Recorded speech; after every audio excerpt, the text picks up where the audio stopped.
sur le bouton s'abonner. Activez la cloche de notification pour recevoir toutes les nouveautés. Appuyez sur le pouce bleu pour liker cette vidéo et montrer votre soutien. Partagez cette vidéo avec votre famille et vos amis pour répandre la lumière et l'inspiration autour de vous. Merci pour ces gestes simples qui construisent notre communauté.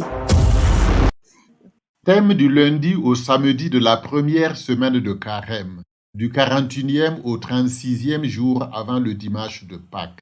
Depuis les premiers moments de son existence, l'Église propose à ses enfants l'objectif de la conversion. Être saint parce que Dieu est saint. La parole de Dieu met particulièrement l'accent sur ce thème, nous enjoignant à être parfaits comme notre Père céleste est parfait.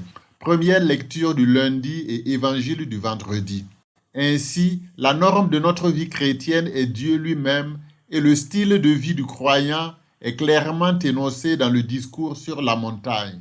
Évangile du vendredi, Matthieu chapitre 5, versets 20 à 26.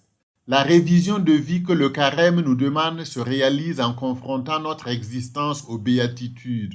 Pour éviter toute illusion dans cette démarche, l'Église nous place face au jugement dernier dès le lundi de cette semaine. Dans la mesure où vous l'avez fait à l'un de ces plus petits de mes frères, c'est à moi que vous l'avez fait. Matthieu chapitre 25, versets 31 à 46.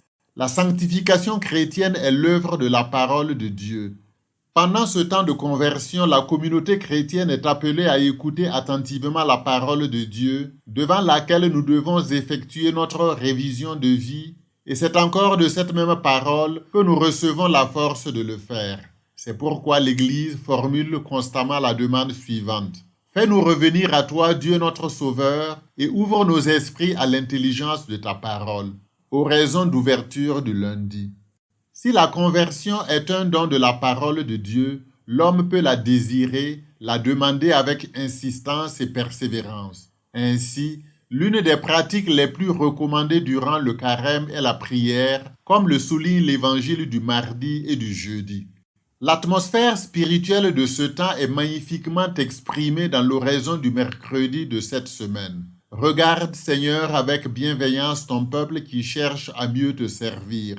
Tandis qu'en nous imposant des privations, nous maîtrisons notre corps, permet qu'en agissant selon le bien, nous obtenions un esprit nouveau.